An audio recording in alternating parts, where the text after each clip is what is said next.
It's the Martin and Lewis Show.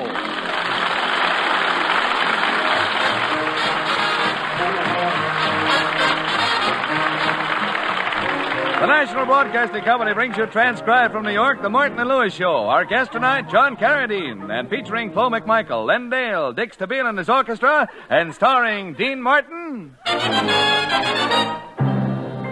Sweet and lovely,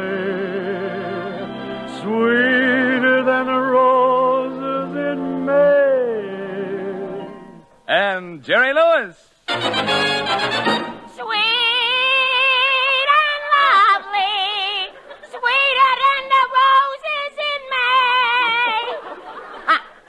Really sing this bad, folks, but if I sing any better, Dean hits me.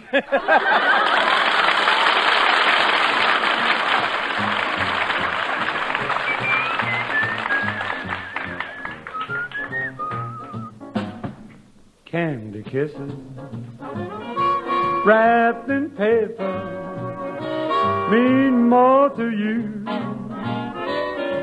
than any of mine.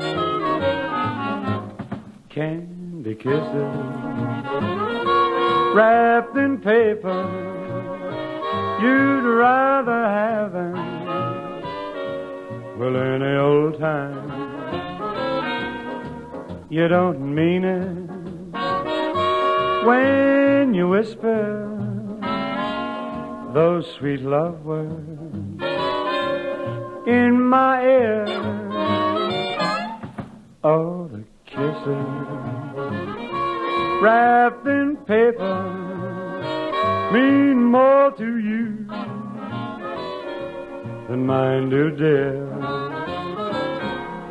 You don't mean it when you whisper those sweet love words in my ear.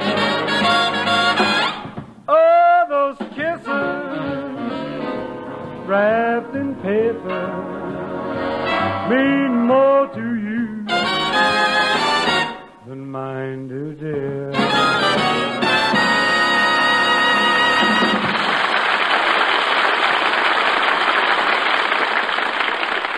Well, today is one of those rare occasions when Jerry and Dean have separate plans for the evening.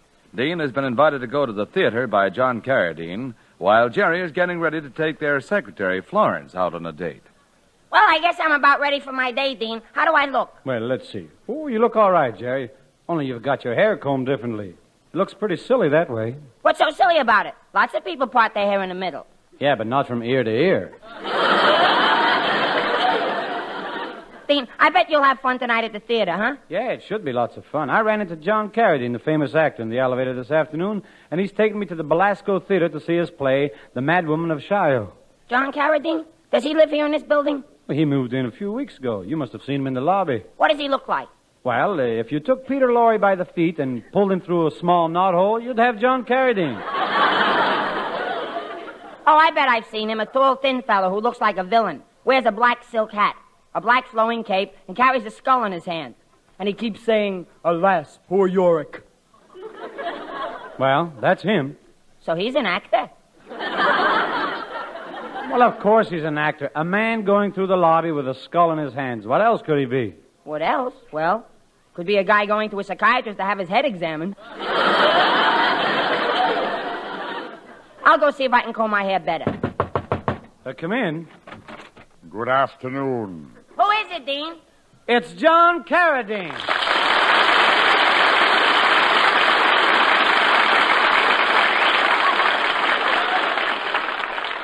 Hello, Dean. I hope I'm not intruding. Not at all, but aren't you early? I didn't expect we'd leave for the theater for a couple of hours yet. Well, we're in a little trouble about that, Dean. You see, Excuse me for not coming in right away, but I was combing my hair. John, I don't believe you've met my partner. Jerry, this is Mr. Carradine. How do you do? Did you say you were combing your hair? Yeah, Dean is always kidding me about my head. Look at me, Mr. Carradine. Tell me what you think. Alas, poor Yorick. Say, Mr. Carradine. Yes? How old are you? I'm 43. Why do you ask? Well, because I'm 23, and it's encouraging to know that a person as skinny as I am can live 20 more years. Stop bragging. You're not skinny at all. I'm not? No. Why, in my group, you'd be known as pear-shaped. You know, when you came in, Mr. Carradine, you said something about some sort of trouble. Oh, yes, I'll explain. You see, for the past year, my nephew Leonard has been staying with me. He's only 10 years old. And when I'm at the theater, my housekeeper usually looks after him. Oh, I see. Unfortunately, my housekeeper took sick this morning, and I had to send her home. Now I have to find someone to stay with Leonard tonight. Hey, wait a minute. I know someone who could do it. Who? Jerry. Me? Oh, wait a minute, Dean Martin. I got a date with Florence tonight. We're going dining, dancing, and smooching. Jerry, smooching? Sure, you know, that's like puppy love. Only you don't smooch with a pooch. You mean you suggest that Jerry stays with my little Leonard tonight? Look, I got a date with Florence, and I'm going to keep it. I promised her a big evening out on the town. Oh, that costs money, Jerry. How much have you got? Don't worry about Jerry Lewis having money. Let's see what I got here. 1, 2, 5 is 7, and 5 is 12, 13, 14, 15 cents.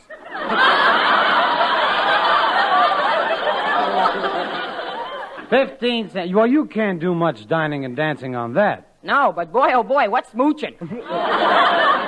Jerry, if you'll take the job, I'll give you $5 now. And when I return from the theater, I'll give you $10 more. Wow, $15. You could go out tomorrow night, Jerry, and have a real big time. Yeah. Hey, Dean, how many times does 15 cents go into $15? 100 times. Wow. Tomorrow night, me and 100 girls. I don't know if I'll have enough smooching to go around. Then it's a deal? Yeah, it's a deal. I'll go pick up Florence, and we'll come back to your apartment as soon as we can. Well, it was certainly nice of Jerry to agree to stay with Leonard tonight. Now I can go to the theater without worrying. I hope. Well, you don't need to worry about Jerry. I only hope he'll have something in common with Leonard.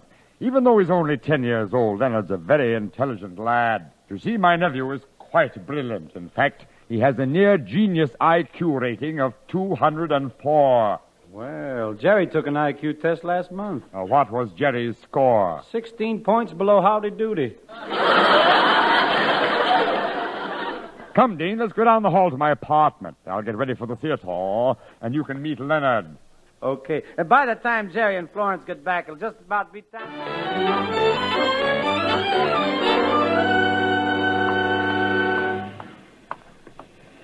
Mr. Lewis, where are we going? I thought you said we had to spend our date watching over Mr. Carradine's nephew. We do, Florence, but I want to stop in his toy store down the street. You see, Mr. Carradine gave me $5 advance. So I'm going to buy this kid some toys and be sure I make good. Gee, I'm happy just being with you. I like everything about you.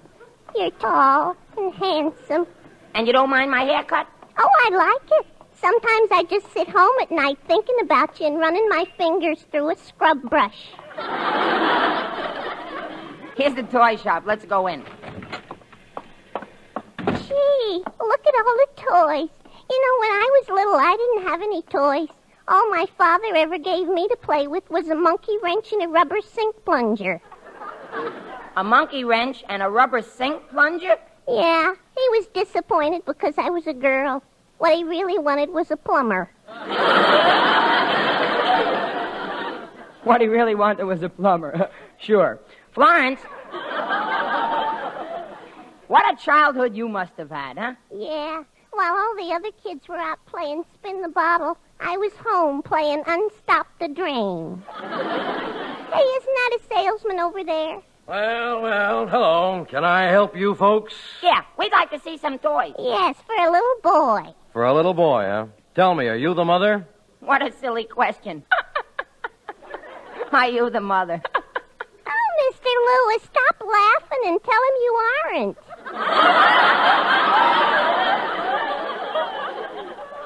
Florence, he was talking to you. No, I wasn't.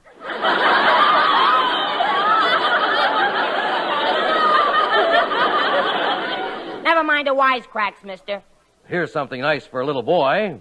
The Rita Hayworth kit. A Rita Hayworth kit for a little boy? Sure, Florence. See what it says on the box?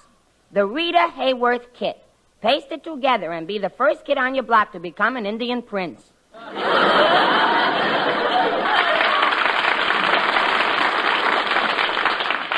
I don't think we better take that. Well, here's a cowboy outfit, Florence. What do you think of that? Oh, I like cowboys. My favorite movie actor is the king of the cowboys, June Autry. June Autry? Florence, it's not June Autry. It's June Blondell. What else you got? Well, here's a popular item. A little beanie hat with a propeller on top. Okay, I'll take that, too. Hey, look, Florence. Here's a toy Leonard might like. A big red rubber ball. Rubber ball? Yeah, right here. What do you think? How does it work?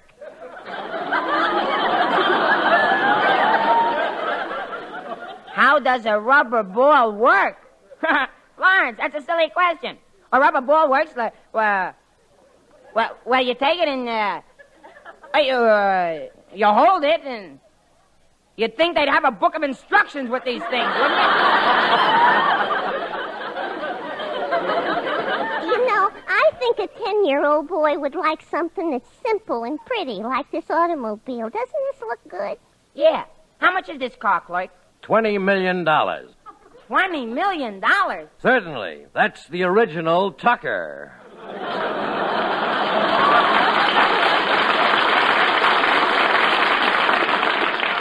No, the car is out. Just put the other stuff in a sack. Come on, Florence, we better get back to Mr. Carradine's apartment. Let's hurry. $15 is $15, you know.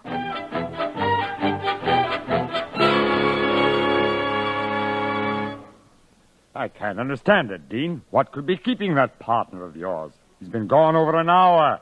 Nearly time I leave for the theater. Don't worry, I'm sure he'll be here in time. But we should leave in less than 5 minutes. We'll make it. You really love the theater, don't you, John? Love the theater? The theater's my whole life. I live the theater. I eat the theater. I drink the theater. And when I stand back and look at myself, Yes? sometimes I think I'd be better off with a good thick steak.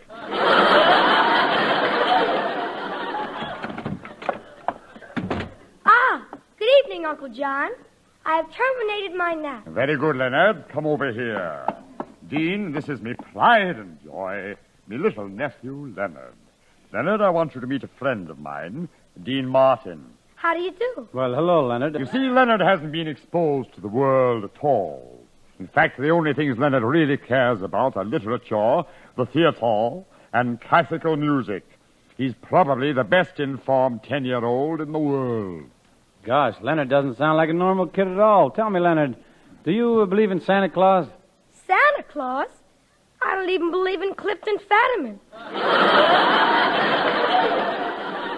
You see, I'm training Leonard for the legitimate theater, or perhaps even the concert stage. By the way, Mr. Martin here's a singer, too. Oh, really? I'd love to hear you sing something, Mr. Martin. Well, I guess it would be all right. We gotta wait till Jerry gets here anyway.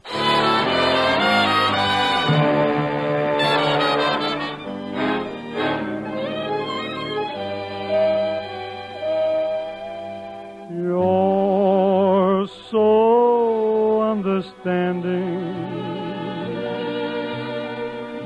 Whenever I feel blue,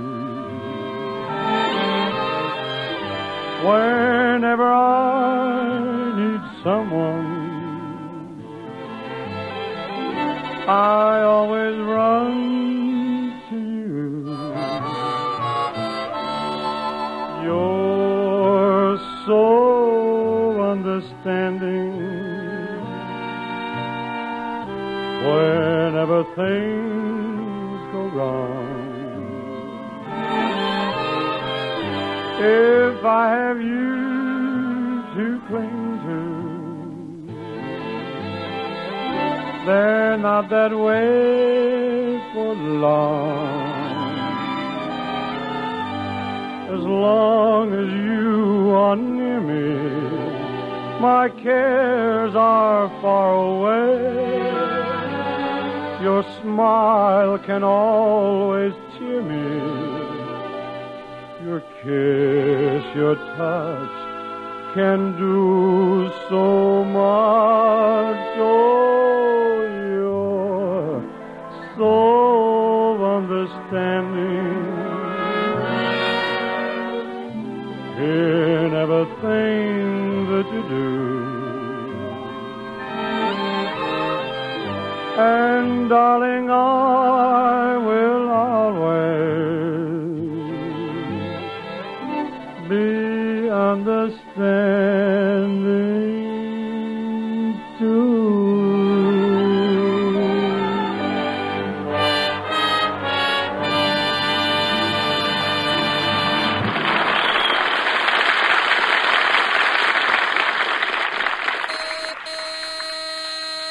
Well, I'll bet that's Jerry and Florence. Hi, everybody. Sorry we're late, but we stopped by to buy some presents. Thank heavens you finally made it. This is my nephew Leonard. Sorry we have to rush off, but there's not a minute to spare. Well, bye, everybody. Now, listen, Jerry, you got to do a good job now. I will, Dean. So long. Come, Dean, or I'll be late for my performance. To be or not to be, that is the question. Well, Leonard, here we are. I'm Jerry Lewis. This is my date, Florence.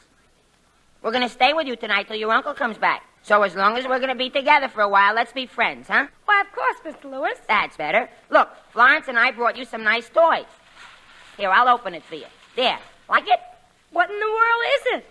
It's a beanie hat with a propeller on the top. Oh, I see. Yes. It's a very interesting application of the theory force of gravity used in the science of aerodynamics. That's this thing. Certainly. Leonard, that's not it at all. Kids put these on their heads and run, and the thing on the top goes around, and they're crazy about them. Why? Why? Well, all kids think it's a novelty. It's a new gimmick. You see, but this is a hat with the thing. You run around with it and it spins. It's so much fun. And, well, you wear it, and it's not only, but I wish I was dead. Mr. Lewis, I appreciate the thought behind your gift, but I think you'd better keep it. You'd enjoy it more than I would. Oh, that's silly. Beanie hats are just for kids. But what I want to know, Leonard, is how come you know about such things as aerodynamics? Oh, I've had a most thorough education. By the time I was 7, I had mastered algebra, trigonometry, calculus, and the rudiments of Chaucer. By the time I was 7, I could make a run of 12 in 3-cushion billiards. That's nothing. When I was 7, I could unstop a sink. Well,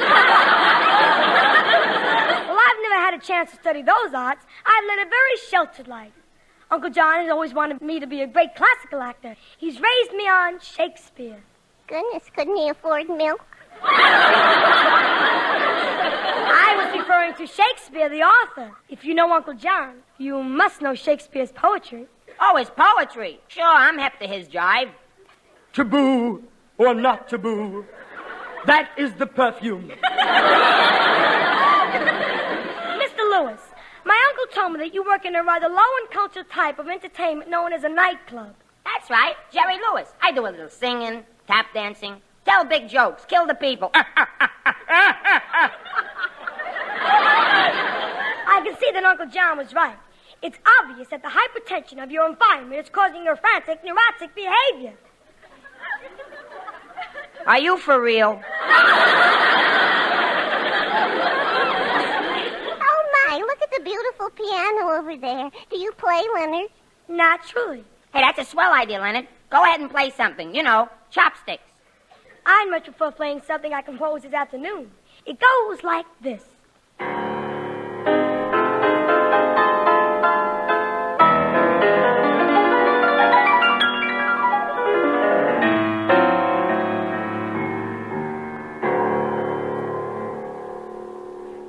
Boy, I can hardly wait till Spike Jones gets his cowbells into that. Frankly, I like the more popular stuff by Irving Berlin, Richard Rogers, Cole Porter, and Sam Hockenhaven. Sam Hockenhaven, who's he? My barber. He hums when he's cutting. I'm afraid my training has been towards the classical type of music. Oh, that classical stuff is okay if you care for Fred Waring.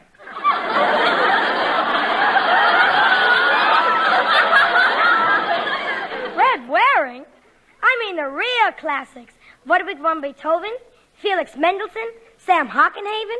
Sam Hockenhaven. Sure. I get haircuts too, you know. Hey, I see you got a checkerboard over on the table there, Leonard. Oh, yes. Uncle John and I like to relax after dinner with a game or two. Oh, boy, checkers is my game. I'm a real champ. You won't stand a chance with me. You want to play one quick game, Leonard? All right. Here's the board. Oh, boy, there, hot dog. There's nothing I like better than checkers. I'm a whiz at it. Okay, I'll go first. There. All right. I'll move here. You moved right in where I can jump you, Leonard. Well, did you put yourself in a trap that time? I'll just take that man there. Okay, Leonard, your move. All right.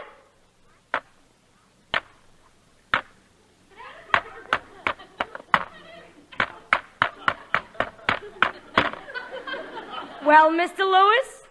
Bye. If it's all the same to you, Mr. Lewis, I'd just as soon read. Yeah, sure, Leonard, sure. While you're reading, I'll sit on the sofa and talk to Florence. Florence, come on over. Oh, Mr. Lewis, we couldn't sit on the sofa with someone else in the same room. Oh, go right ahead. Don't mind me. Just pretend I'm not even here. Okay, come on, Florence. There. Am I too closey-wosy? Oh, no. You're not closey-wosy enough, see. All righty. There. Is that bettery-wettery? Much bettery-wettery. I think I'd better turn up the air conditioning a couple of notchy-watchies.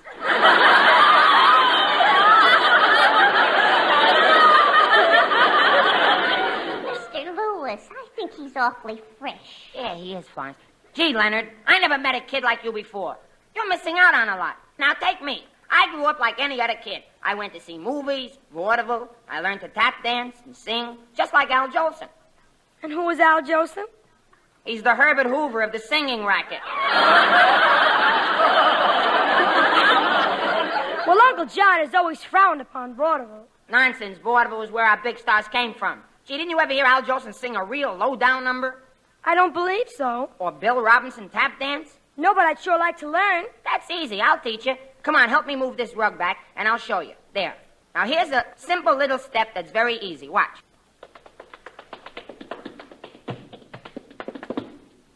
See how easy it is? Oh, boy, am I going to love this. Let's try it together. Boy, will Uncle John be surprised when I show him what I've learned.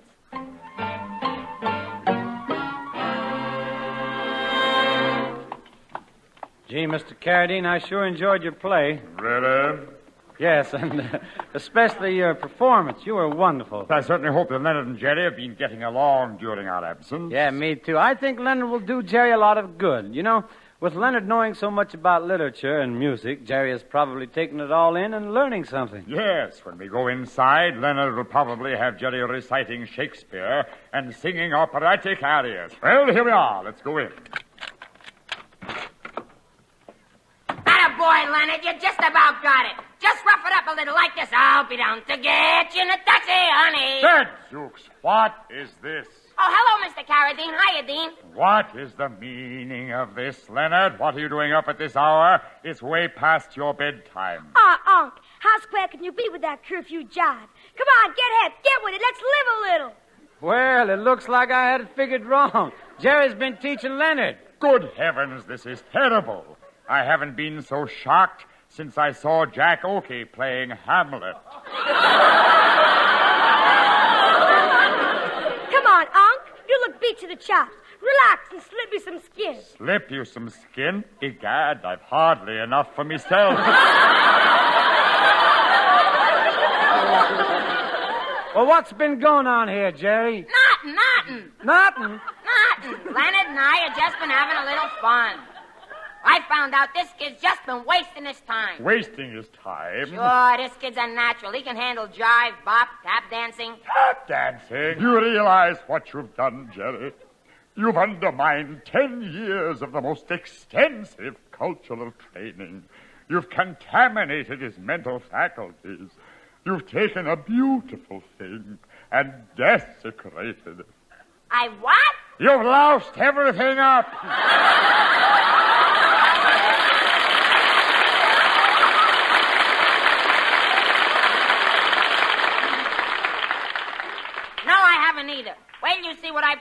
Leonard about singing.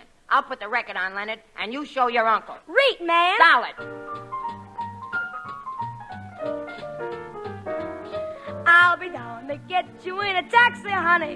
You better be ready about 8:30. Now, dearie, don't be late. I ought to be there when the band starts playing. Remember when we get there, honey? 2 steps, I'm gonna have 'em all. I'm gonna dance out both my shoes when they play those Jelly Roll Blues. Tomorrow night at the Dogtown Studies Bar. Solid, man. Go get him, Daddy. Yeah, I'll be down to get you in a taxi, honey. Better be ready about 8:30. Now, dearie, don't be late. I wanna be there when the band starts playing. Remember when we get there, honey? 2 steps, I'm gonna have 'em all. I'm gonna dance out both my shoes. Way play those Jelly Roll Blues. Yeah, tomorrow night at the Dogtown Studies Ball. Gadzooks, this is terrible. This is the worst thing that's happened to the American theater since Abbott met Costello. Come on, Len. We'll show him our tap routine. Okay, Jerry, hit it, son.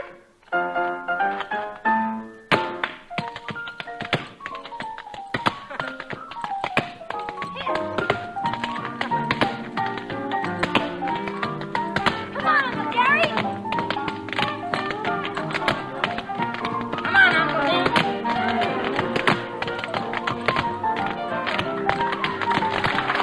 now. Go, go.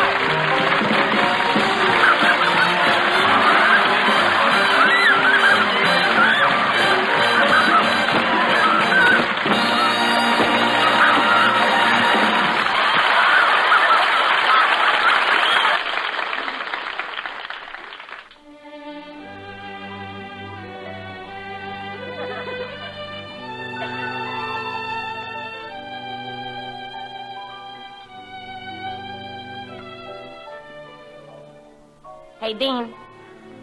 Dean. Jerry, it's 3 o'clock in the morning. Go to sleep. Okay, Dean. Hey, Dean. What? Was Mr. Carradine sore after I left and took Florence home? No, Jerry, Mr. Carradine's a nice guy. He even admitted that you were right and that maybe he had been bringing Leonard up too much on the cultural side. I'm glad, because that Len is really a nice kid. Yes, Jerry. Now, will you please go to sleep? Okay, Dean. Dean. What? Only one more thing. Will you please move your bed a little further away from mine? Why? Well, when you snore real hard, the wind spins the propeller on my beanie hat and wakes me up. Oh, Jerry, good night. Good night, folks. Thanks, John Carradine. And thanks to little Len Dale, too. See you folks next week, we hope. Goodbye.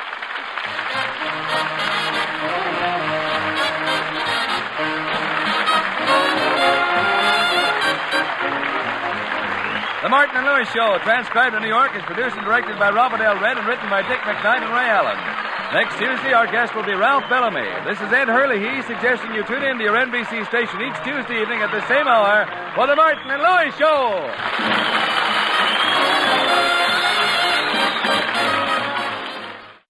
This is